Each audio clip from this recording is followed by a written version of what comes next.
right, class. So today we're going to get into dog training and toxic men. If you are sensitive and you don't want to see this, I will not be offended. Please watch something else. Keep your mind healthy, okay? If you are sticking with me, a couple things. I'm trying to figure out who this person is because I want to report them. This TikTok is not the trainer. So this is just someone who posts random stuff, and a lot of it's pretty abusive towards women too. So it doesn't surprise me. Abusers abuse. Abusers abuse anything. Abusers will abuse a substance. Abusers will abuse a dog, and they'll also abuse women and their kids.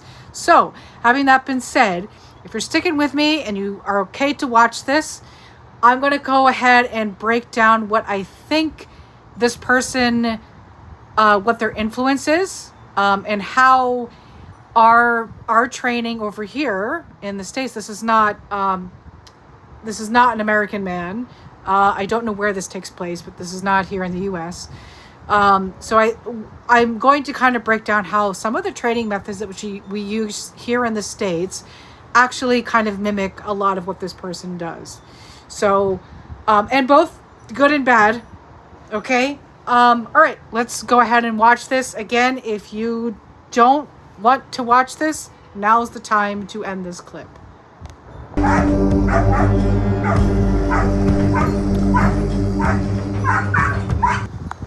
Okay, so first things first. He's using a kind of a barrier method. Now, a barrier method is something that I would typically use for an aggressive dog. This dog is not aggressive. This dog is scared. This dog is hanging on for dear life. Okay? This dog does not need a barrier method. But just to give you some insight into what a barrier method is if a dog is pretty aggressive, like, so let's say that I'm working at a facility and I'm going into the dog's little kennel, and I know that the dog has a history of biting. So I used to use a little gate, like a handhold gate, not like a big gate, a little handhold gate. And I would keep it in between me and the dog. And that way, if the dog did decide to go at me and bite me, he's probably just going to bite the gate first, and I'm going to be okay, and I'm still going to be able to train this dog. If I end up injured, that's going to ruin the whole case. So my safety is very, very important. Other forms of barrier methods, pillows. Okay, I might use a pillow. I might also wrap my hands. I used to do this in my dog walking days if I had a case, because I was always the girl that people would call that would be like, I got a Rottie or a pit bull, because I had a pit bull, so I wasn't scared of them, but a lot of people are. Total pit bull advocate, by the way. That's not a diss. But I would wrap my hands in like a blanket or a sheet or like a hoodie or something like that. And that way, if the dog, trying to put the leash on, if the dog kind of went at my hand, they're not going to break the skin. So I think he's trying to use this barrier method. But again, this dog is not aggressive. This dog does not need it. This dog needs to be treated with love and respect, but this is not what this guy's doing. So let's keep it going.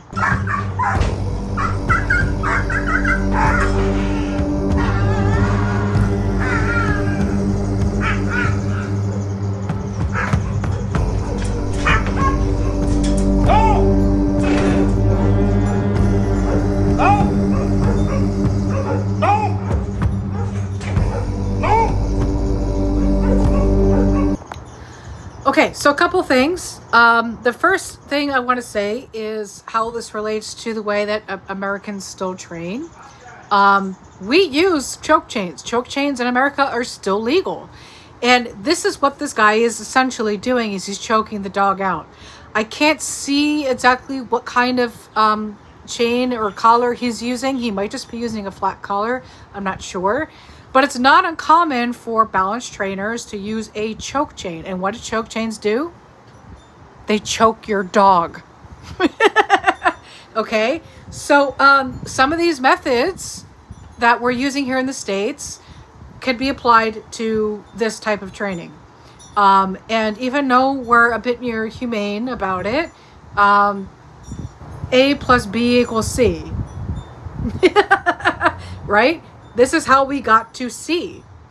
The more that we allow choke chains, prong collars, e-collars, shock collars to stay on the wall at your local Petco, the more likely we are to allow things like this to happen.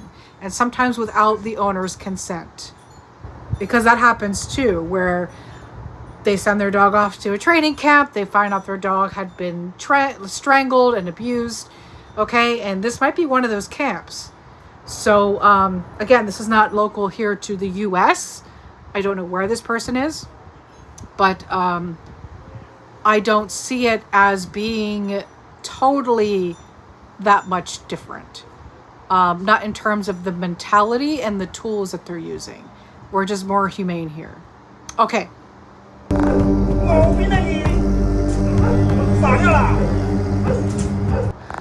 Also, I just want to point out that dog in the back there, he's next. That dog's like not even doing anything. Right? Like, the dog's just like chilling, but they're going to be an aggressive dog. Because I'm wondering right now how much of this is just like an aggressive breed in the same way that pit bulls are aggressive, right? Again, pit bull advocate here, right? But we all know that pit bulls themselves are not aggressive. Not as a breed. Okay? So I'm wondering if that's what he's trying to go for. Oh, this dog is aggressive. It doesn't even say, it didn't even like, it was just, he made like a bunch of typos. You know, like it was really poorly written about aggressive dogs and things like that. So I don't think this person even knows what dog aggression even looks like, but it's not this.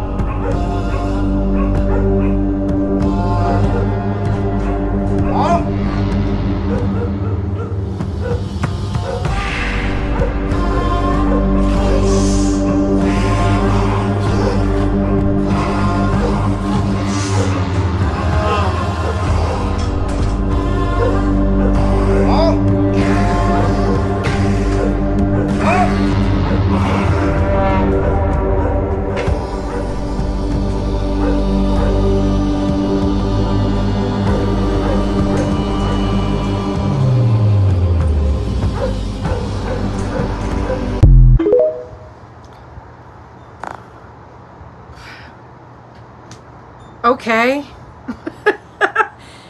I don't even know what that did.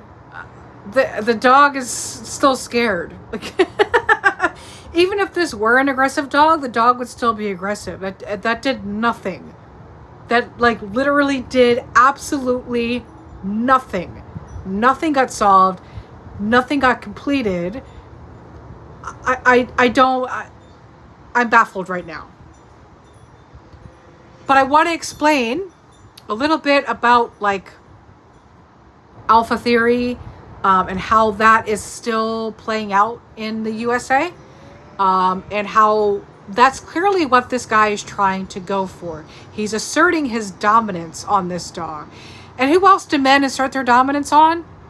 Women. I'm probably the only dog trainer in this community that is willing to talk about this, but I'm going to be real with you guys. Okay? Because I've seen this again and again and again and again.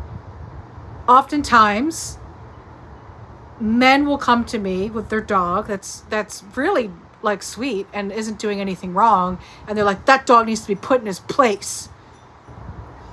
And me being the kind of dog trainer that I am, I'm just like, no, sweetie, no. I'm going to put you in your place. And I'm going to use a lot of treats and love and fun, and we're going to make this great. And if you leave here today not gaining anything from this, well then I pity the fool, as a wise man once said. But you are a fool, and I have no respect for anyone like this. So the idea of putting an animal, putting a dog, putting a woman, putting a child into their place so that you could be the more dominant one is what weak men do.